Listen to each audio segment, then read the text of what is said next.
Alright, YouTube. So, another life story. And you're probably looking at the title like, what do you mean, third groundhog kill? You think, most people, when they talk about, hunting or, even like combat or something, like, my first kill. I remember that day when I got my first kill. But no, for me it was actually the third groundhog kill. Now, I live in a more so rural part of northern Indiana. Um, but what is common around here is, everybody has a gun here. Everybody shoots. Everybody hunts pests. They don't, set the poison traps up. They shoot. Um, and I was gonna tell Carly this story last night, but she didn't want to hear it. Which maybe tomorrow she'll finally get her wish and will she'll be in one of my videos. But going on, this groundhog was special. Now, and I should be making videos about this. I do a yearly garden.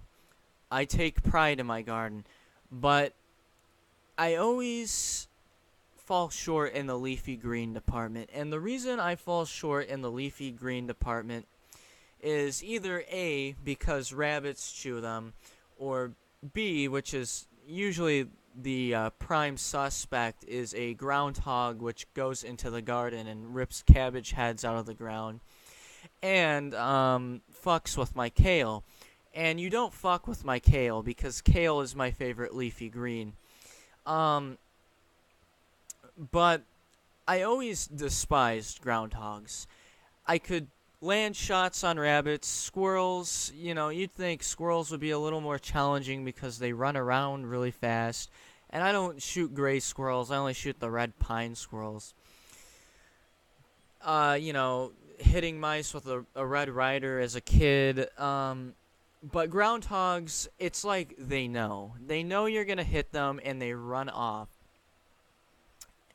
And I have never hunted a rodent that was just so bashful and shy and was so evasive of things.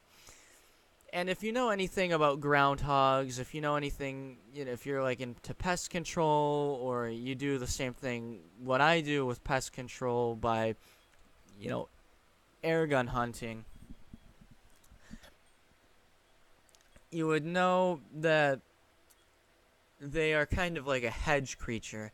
They kind of make their nests out in the woods, but it's never too far from open land, and that's kind of how they graze. And I've always had trouble hunting groundhogs. The first two were no easy task. They've always seemed to know, like, oh my gosh, I'm about to get shot, and they run back into the brush.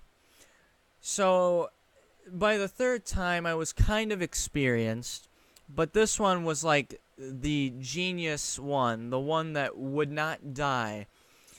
I had probably taken 20 shots at this thing, and it's either A, ran off just before I shot, or by some miracle with my shitty aim because what usually happens is I don't have the patience to wait out in the yard to get an even level shot. So what happens is I'm sitting on a deck and I see this fat ass groundhog come out of the brush. So I have to kind of shoot from like a 30-yard distance, which isn't good with like a 177 caliber gun. You're not going to get a really good effective range there. Or shot, I mean. And it's really one of those things where you're just kind of gambling. And, once that groundhog hears that clicking noise, it's out. It's gone for a good 2 hours.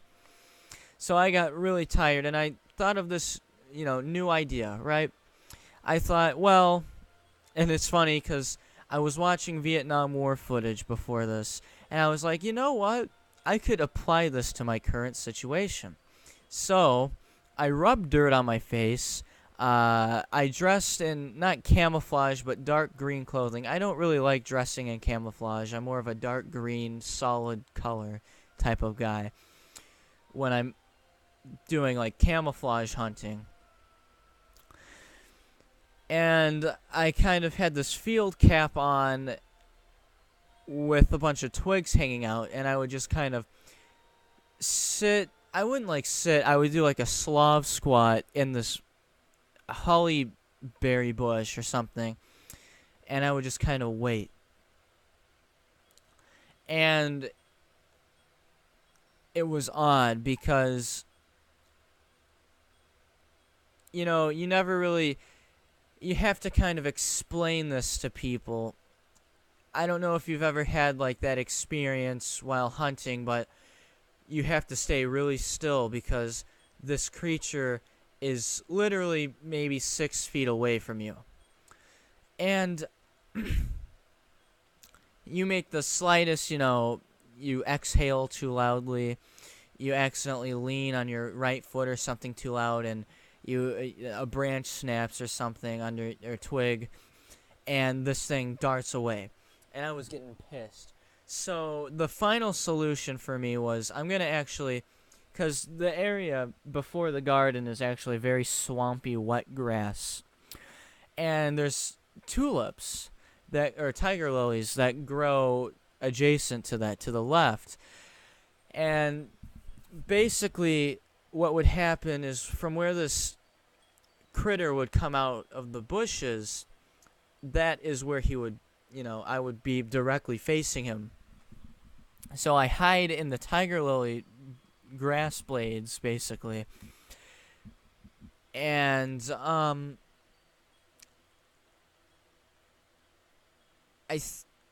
I think what I forgot to do was load the gun, and it heard the clicking of the barrel, and it darted off again.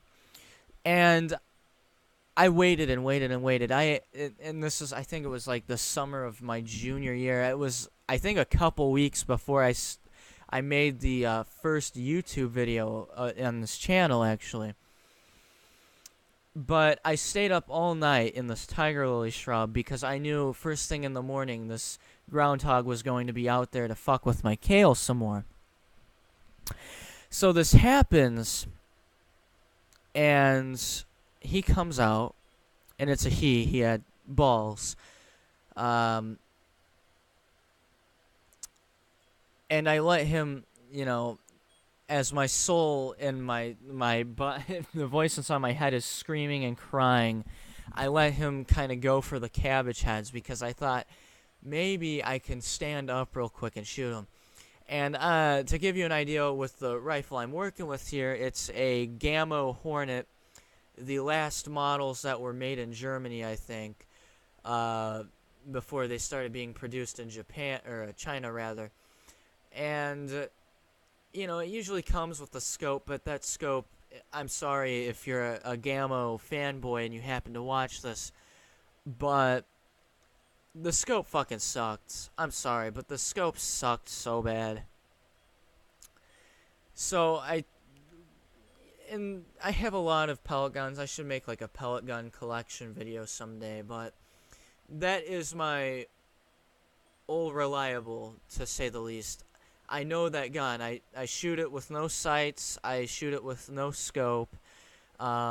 I know to aim just below the target because this gun always kind of likes to veer upwards when you shoot it, or the round rather.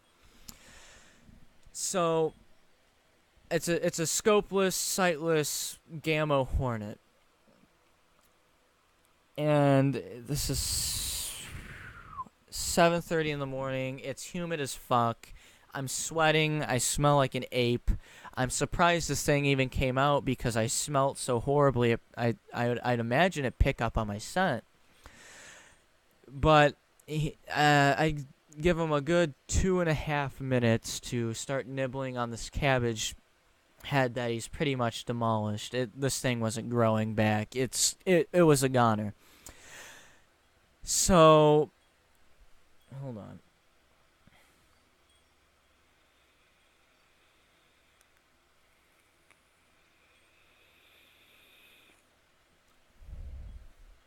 So I decide it's time. I pop out of this tiger lily shrub and shoot him in the neck. And you know, a lot of people who see neck and headshots, and people have this misconception that a neck shot on any creature is not a kill shot. It is a kill shot. You're severing the spinal cord. You're severing the brain from the spinal cord. And a lot of people think, oh, if headshots and neck shots are kill shots and instant kills, why do they thrash around? And that's just basic biology, inhibition. Your brain basically prevents your muscles from spazzing out, and once you disconnect the connection there, it just goes wild. So, and I'm gonna get into graphic detail, but I shot him in the back of the neck.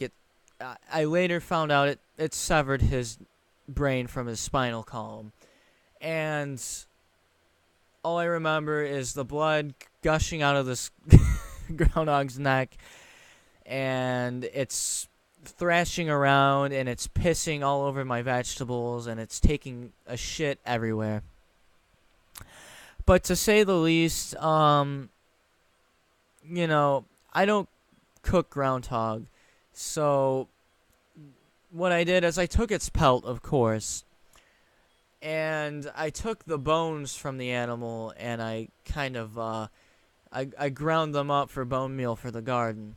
And I think that's what separates me from a lot of air gun hunters, is that I utilize as much as an animal as possible. Rabbits, I take the pelt, I take the meat, I take the bones. Usually the only thing I leave of an animal is the entrails, because, what am I going to use that for? I just kind of throw them out.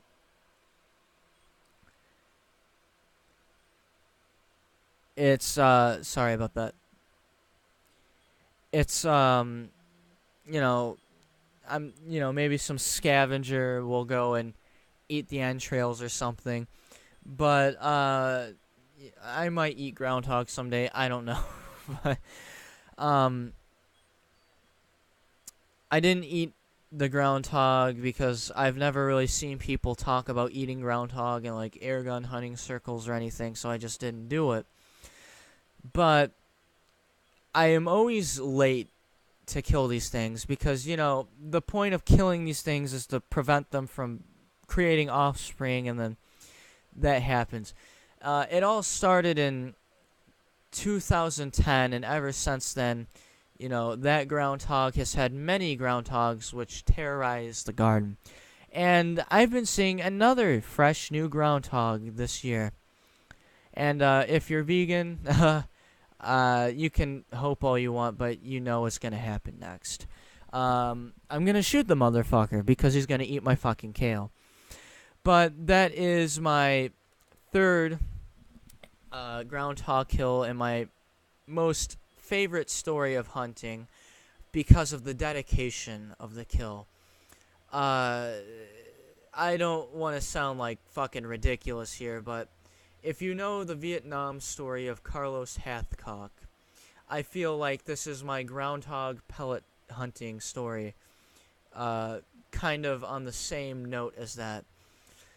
While I didn't have to march through, or not march, but go through a grass field prone and going around VC, I did have to stay up one night with no food. I think I pulled like 36 hours with no food trying to kill this fucker, but it is my most prized kill, and you're damn well sure I kept the the pelt of the animal to remember it. That's about it, YouTube. Peace out.